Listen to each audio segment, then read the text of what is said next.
Cuentos de Canterbury, por Geoffrey Chaucer. Prólogo del intendente. ¿Sabéis dónde está un pequeño pueblo llamado Bob Up and Down? Cerca del bosque de Blin, en el camino de Canterbury. Allí fue donde nuestro mesonero empezó a bromear. Vamos, caballeros. Don se ha quedado atascado en el fango. ¿Quién le sacará de él? ¿No quiere nadie despertar a nuestro carnada remolón por compasión o dinero? Algún ladrón podría fácilmente robarle y dejarle amarrado. Miradle ahí, roncando a gusto. Caracoles, pero si va a caerse del caballo de un momento a otro. ¿Ese es el condenado cocinero de Londres? Que se adelante. En penitencia nos contará un cuento, aunque este no valga nada. Despierta, cocinero del diablo. ¿Qué es lo que te pasa, que vas dormido en plena mañana? ¿Es que te han estado picando las pulgas toda la noche o es que estás bebido? O quizás te has pasado toda la noche sudando encima de una concubina hasta que no pudiste levantar cabeza. Completamente pálido, el cocinero respondió al mesonero: «Que Dios se apiade de mí. Sin motivo aparente, me ha entrado una pesadez tal que antes preferiría echar una cabezada que beber un galón del mejor vino de Cheapside». «Bueno», dijo el intendente, «para relajarte, maese cocinero, te disculpamos de contar un cuento. Es decir, si nadie del grupo tiene inconveniente y nuestro mesonero asiente. En efecto, me parece que tu rostro está excesivamente pálido. Tus ojos parpadean y tu aliento huele a agrio, signo evidente de que no estás en buena forma. Ciertamente no te voy a adular. Ved cómo bosteza este gamberro borracho. Parece como si se nos fuera a tragar a todos aquí mismo. No abras la boca, hombre, por el amor de Cristo, que el diablo de los infiernos meta el pie en ella. Tu horrible aliento nos va a envenenar a todos. Por favor, cerdo apestoso, por favor, muere de una santa vez. Ah, señores, tened cuidado con este mozo. ¿Quieres probar tu destreza con el estafermo? Yo diría que estás en espléndida forma para ello. Has estado bebiendo a destajo, estás muy alegre. Vas listo. Al oír este parlamento, el cocinero se enfureció. Incapaz de hablar, movió de forma amenazadora la cabeza hacia el intendente y su caballo le tiró al suelo, y allí se quedó hasta que le recogieron. Menudo jinete era ese cocinero. Lástima que no prefiriese el cucharón. Menudos apuros y esfuerzos para alzar, empujar y volver a colocar sobre su montura este pálido y difícil de manejar fantoche. Entonces nuestro mesonero se volvió al intendente y dijo: «Juraría por mi alma que este hombre está tan vencido por la bebida que probablemente sería incapaz de farfullar su cuento. No sé si lo que ha estado bebiendo es vino, cerveza nueva o añeja, pero habla por la nariz y resopla como si tuviese un fuerte resfriado. Ya tiene bastante con evitar el fango de las rodadas. Si vuelve a caerse de su rocín, tendremos trabajo en levantar su pesado esqueleto de borracho. Ya estoy harto de él. Empezad vuestro relato. Con todo, intendente, creo que habéis abusado reprochándole sus fallos en público. Otro día, quizá, él se vengará y os tenderá una trampa. Hablará de fruslerías mencionando fallos en vuestras cuentas poco honestas, si se comprobaran». «No, sería bastante molesto», asintió el intendente. «Él podría fácilmente pillarme. Antes le pagaría su jamelgo que entablar una pelea con él. Procuraré, si puedo, no causarle enojo. Lo que antes dije solamente fue una broma. ¿Sabe qué? Tengo aquí en esta calabaza unos tragos de vino, sí, de una buena cosecha, y nos vamos a divertir. Le haré beber. No va a decir que no, estoy seguro. Apostaría mi vida en ello». Resultó que el cocinero se echó varios lingotazos de vino de la calabaza. ¿Qué necesidad tenía? Ya había bebido bastante antes. El cocinero, después de tocar su olifante, devolvió la calabaza al intendente y, evidentemente complacido con la bebida, le dio las gracias como mejor pudo. Entonces, nuestro mesonero soltó una carcajada y dijo: «Veo con claridad que al viajar es necesario llevar buenas bebidas, pues convierte los agravios y el rencor en amor y armonía y apacigua muchos enojos. Oh, Baco, que puedes así transformar la seriedad en chanza, bendito sea tu nombre. Honor y loor a tu divinidad. Bueno, ya no digo nada más sobre ello. Ahora, intendente, os ruego que empecéis vuestro cuento». «Muy bien», replicó él. «Ahora escuchadme». El cuento del intendente. Aquí comienza el cuento del intendente sobre el cuervo.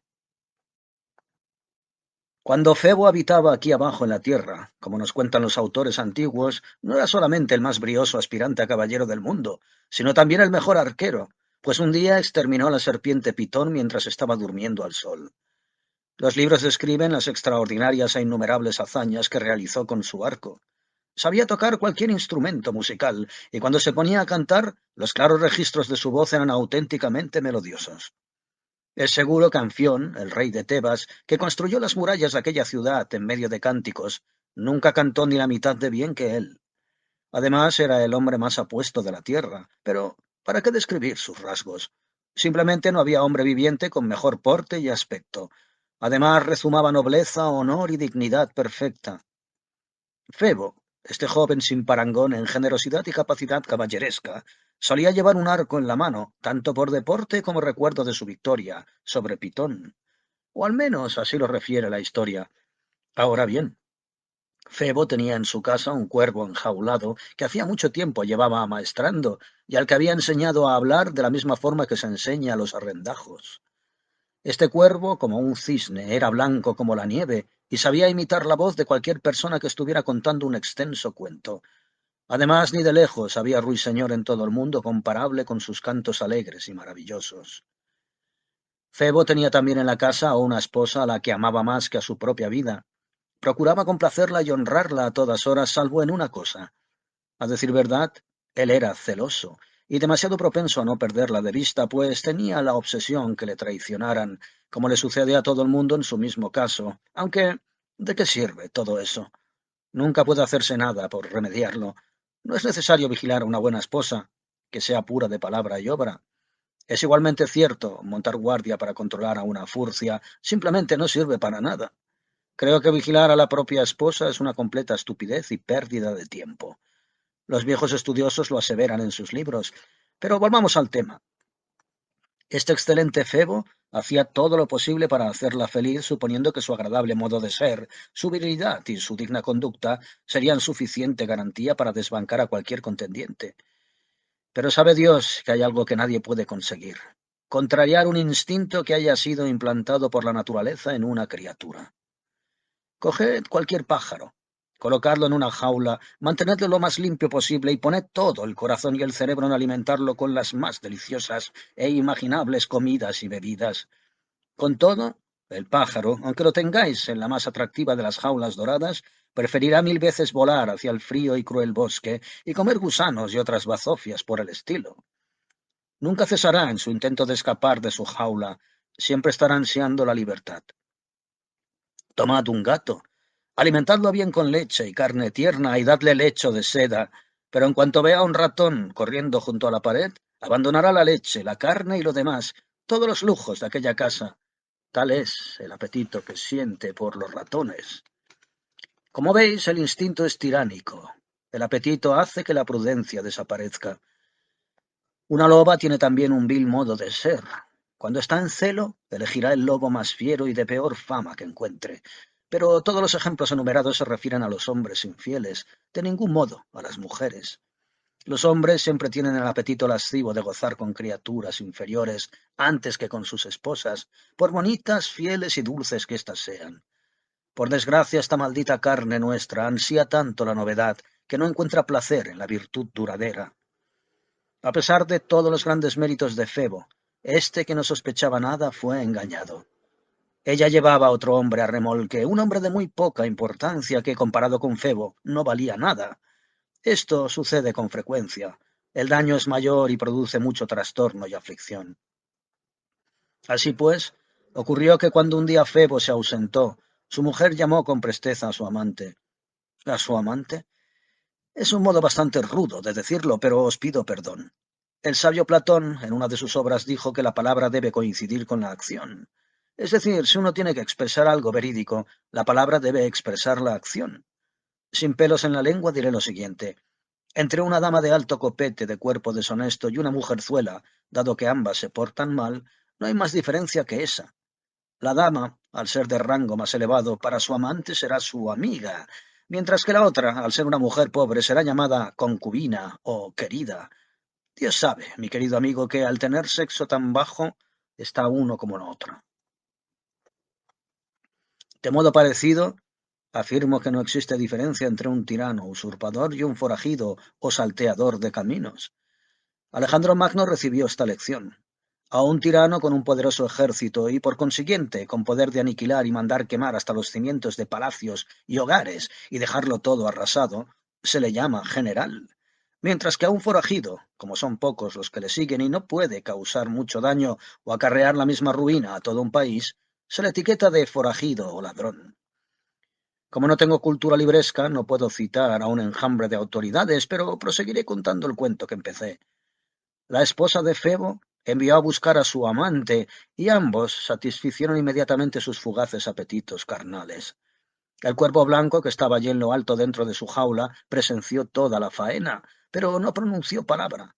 Pero cuando el dueño de la casa regresó a su hogar, el cuervo cantó: «¡Cornudo! ¡Cornudo! ¡Cornudo!». «¿Qué cantas, pájaro?», exclamó Febo. «¿Qué clase de canción es esta? Solías cantar muy bien y con sones tan alegres que mi corazón se complacía en escucharte. Pero, ¿cuál es el significado de esta canción? Vamos, di». «Por Dios, que resulta muy adecuada», contestó el cuervo.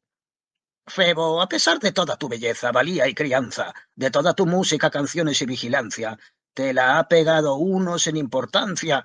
A tu lado no vale ni lo que un renacuajo, como que vivo y respiro. Le he visto copular con tu esposa en tu propio lecho». «¿Qué más queréis?». Con pelos y señales y directamente, el cuervo le contó entonces la gran deshonra y desaire que su mujer le había ocasionado por su adulterio, repitiéndole lo que había visto con sus propios ojos. Febo se volvió. Tuvo la sensación de que su desgraciado corazón iba a partírsele en dos. Luego tensó su arco, montó una flecha y, furioso, mató a su esposa. Así es como terminó. ¿Qué más puedo añadir? En pleno remordimiento rompió sus instrumentos musicales, arpa, laúd, guitarra y salterio. Luego quebró su arco y las flechas y dijo al pájaro: «Traidor, tu lengua de escorpión me ha ocasionado la ruina. ¿Por qué nací? ¿Por qué no estoy muerto? Oh, querida esposa, oh, joya de voluptuosidad que me eras tan constante y fiel. Ahora yaces muerta y tus mejillas están macilentas. Juraría que eres totalmente inocente. Una mano precipitada ha causado un dañino desastre. Oh, sin razón y cólera ciega, sin pensar, sacrificas al inocente. Oh, desconfianza, llena de sospechas infundadas, ¿dónde está tu sabiduría y tu sentido común? Evitad actuar con precipitación. No creáis nada, sin tener pruebas muy fundadas. No golpeéis demasiado pronto antes de saber lo que hacéis. Sopesad las cosas calmosa y cuidadosamente antes de desatar vuestra ira por la mera sospecha. Ay, millares han destrozado su vida por un ataque de cólera. Me quiero morir de pena». En cuanto al cuervo, le dijo: «Traidor, villano, pronto me las pagarás por tu falsa historia. Una vez cantaste como un ruiseñor, ahora, falaz mentiroso, no cantarás más ni mostrarás más tu blanco plumaje. Jamás podrás volver a hablar más mientras vivas. Este es el castigo para un traidor. Tú y tus descendientes serán negros para siempre y nunca produciréis sonidos dulces, sino que graznaréis antes de que llegue la tempestad y la lluvia, como señal de que mi esposa fue muerta por culpa tuya». De un salto agarró al cuervo y le arrancó todo su blanco plumaje y lo convirtió en negro. Le despojó de su facultad de cantar y hablar y lo puso en la puerta, mandándole y encomendándole al diablo. Por dicha razón, hoy en día, todos los cuervos son negros. Os ruego, caballeros, que toméis nota de la parábola y recordad lo que os digo. Jamás digáis a alguien que su mujer ha mantenido relaciones sexuales con otro hombre, pues os odiará a muerte. Los estudiosos cultos dicen que el gran Salomón nos enseña a controlar nuestra lengua, pero, como he dicho, carezco de cultura libresca. Empero, esto es lo que mi madre me enseñó. Hijo mío, por amor de Dios, acuérdate del cuervo. Vigila tu lengua y conserva a tus amigos, hijo mío. Una lengua viperina es peor que un diablo, pues, hijo mío, contra un diablo podemos protegernos mediante la señal de la cruz. Hijo mío, Dios puso murallas a la lengua, situándola entre los labios y los dientes, para que uno pueda pensar antes de hablar. Las personas cultas nos han enseñado, hijo mío, con qué frecuencia muchas han perecido por hablar demasiado. Al contrario, el hablar poco y de forma reflexiva nunca es perjudicial. Hijo mío, contén tu lengua en todo momento, excepto cuando intentes hablar con Dios, en el culto y en la oración. La primera virtud, escucha, hijo mío, es la de dominar y controlar tu lengua. Esto es lo que aprenden los niños. Hijo mío, mucho daño surge de la locuacidad irreflexiva, causa de muchas desgracias, cuando una palabra o dos hubieran bastado. La palabrería es cultivo de pecados. ¿Sabes cómo funciona una lengua temeraria? Del mismo modo que una espada parte un brazo por la mitad, querido hijo, de igual modo, una lengua destruye una amistad. Un charlatán resulta abominable a Dios. Lea al sabio y honorable Salomón. Lee los salmos de David. Lee a Séneca. Nunca hables, hijo mío, cuando puedas pasar asintiendo con la cabeza. Simula que eres sordo si oyes a un charlatán que habla sobre asuntos secretos. Recuerda, si quieres, el proverbio flamenco. El poco parloteo produce paz. Hijo mío, si no has pronunciado palabras hostiles, no temas que un traidor las pueda repetir. Te digo esto. El que habla mal no puede nunca anular sus palabras. Lo dicho, dicho está. Y las palabras, aunque el autor se arrepienta y las deteste, siguen rondando. El que las ha proferido ha perdido su libertad y queda preso de sus propias palabras. No seas jamás fuente de cotilleo, sea falso o cierto, sino que estés donde estés, tanto entre los poderosos como entre los humildes, vigila tu lengua y acuérdate del cuervo. Aquí termina el cuento del intendente sobre el cuervo.